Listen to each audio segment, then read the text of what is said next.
सम्मानित मुल्क के मालिकों, मैं बौद्ध भिक्षु सुमित रतन। इस समय पूरी दुनिया में, पूरे देश में मुन्ना पासी की चर्चा हो रही है। आजमगढ़ की वो घटना जिसे शासन प्रशासन ने, पुलिस ने बुरी तरह से रौंद डाला। एक बहुत सुंदर सा घर तहस नहस कर दिया, किचन तोड़ डाला, बैठक तोड़ डाली, लैट्रिन बाथरूम तक तोड़ डाले और उनकी महिलाओं के साथ छेड़छाड़ की और उनके आभूषण भी लूट लिए।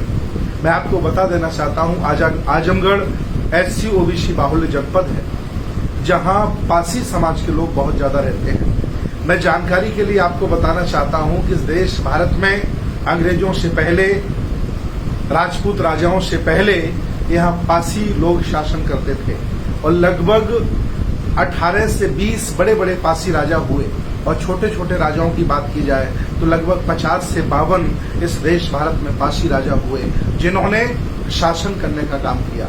और जितनी भी बड़ी बड़ी सेनाएं होती थी भारत में, उनमें सेनापति पासी रखा जाता था, क्योंकि ये युद्ध विद्या में बहुत ही निपुण माने जाते थे। जो लोग कभी राजा हुआ करते थे, उनको छोटी जाति का बताकर उनके साथ खेला जा रहा है, उनकी अस्मिता के साथ खेला जा रहा है। पुलिस वाले जाकर के अपमान कर रहे हैं, उनके अंगों को पकड़ रहे हैं। कितना अभद्रपन ये उत्तर प्रदेश की धरती पर हो रहा है। मैं आपको बताना चाह रहा हूं, आखिर ये हो क्यों रहा है? ये सत्ता की वजह से नहीं हो रहा है। देश भारत के लोगों के आंखों पे जो कुचली चढ़ी हुई है, ज्यादातर जो बहुजन समाज के लोग हैं, वो सत्ता परिवर्तन चिल्लाते रहते हैं। मैं उनको बताना चाहता हूं, ये जो भी घटना हुई है, ये व्यवस्था की वजह से हुई। व्यवस्था क्या थी? ये मुन्ना पासी प्रधान ग्राउंड जीरो की आपकी बात बता रहा हूं, जो बहुत ही मेरे खास लोग वहां गए हैं, जिन्होंने सूचना मुझे आकर के दी है। मैं खुद अभी 10-15 दिन पहले आजमगढ़ गया था, इसके बाद की घटना है। मुन्ना पासी एक बहुत ही संपन्न, इज्जतदार व्यक्ति है, प्रधान भी है। उसके परिवार में कई लोग सरकारी सेवाओं में हैं। चूंकि वो पूर्व से राजा महाराजा रहा है, उसे इतिहास याद है, बहुजन आंदोलन वो जानता है और वो सहिष्णु विचारधारा का व्यक्ति है। वो बुद्ध की विचारधारा को मानता है, बाबा साहब की भी मानता है और घर में देवी देवताओं की पूजा करता है। उसे हम पक्का अम्बेडकरवादी नहीं कह सकते, लेकिन वह इतिहास जानता है। इसलिए उसने अपने रहने के लिए बहुत अच्छा घर बनाया, बहुत सुंदर घर बनाया। प्रधान हुआ, कई उसके पास ट्रैक्टर है, अच्छी खासी जमीन है, कई लोग उसके यहाँ नौकरी करते हैं और वो आसपास के जो अपने आप को अल्पजन, जो ऊंची जाति का लोग कहते हैं, उनसे अच्छे कपड़े वो पहनता है, उससे अच्छी कार पे वो चलता है, उससे अच्छा खाना खाता है, उसका घर उन सब लोगों से अच्छा बना है। इसलिए सबड़ों की ये बात अच्छी नहीं लगी। मैं आपको बता दूं, SO साहब जो राय साहब हैं और CO साहब जो वाजपेयी जी हैं, ये दोनों अल्पजन हैं।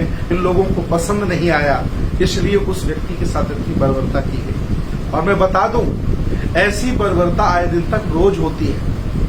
किसी न किसी असहाय, गरीब, कमजोर, मजलूम इस देश भारत के राजा महाराजा को कहीं न कहीं सताया जाता है। लेकिन आखिर क्यों आवाज नहीं उठ पाती, क्यों उनको न्याय नहीं मिल पाता?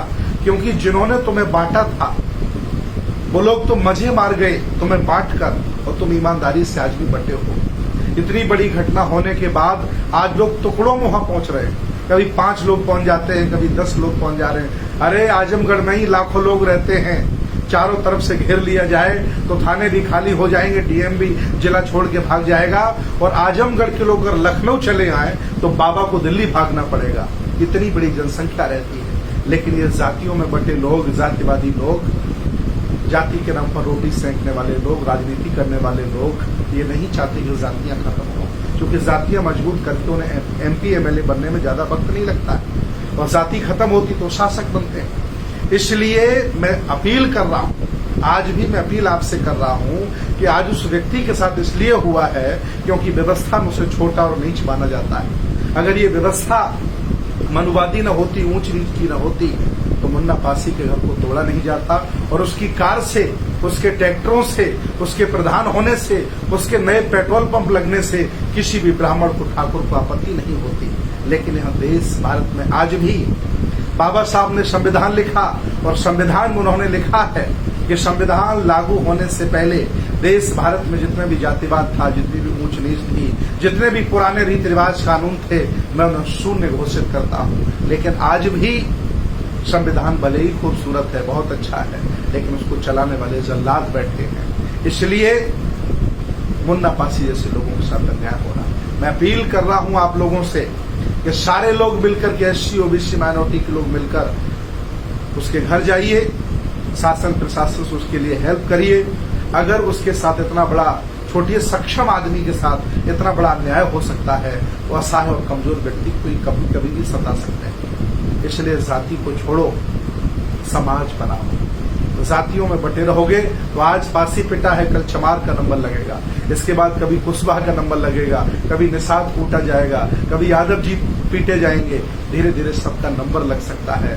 इसलिए किसी का भी नंबर ना आए, इसलिए सब लोग इकट्ठे हो जाओ और सामाजिक, राजनीतिक, धार्मिक आंदोलन गति दे दो और देश पर कब्जा कर लो। मुझे बहुत दुख है, मैं पूरे देश के बौद्ध भिक्षुओं से समता, मानवता और विज्ञानवादी लोगों से अपील करना चाहता हूं कि मुन्ना पासी की हेल्प की जाए, हर तरह से उसका सहयोग किया जाए ताकि उस हिम्मती और बहादुर व्यक्ति का साहस न टूटने पाए। पुलिस बर्बरता पर आमादा है, पुलिस मान सम्मान के साथ खेल रही है। मैं चाहता हूं सभी लोग इस प्रकरण में उनका साथ दें, उनके परिवार का साथ दें। बहुत बहुत धन्यवाद, बहुत बहुत साधुवाद।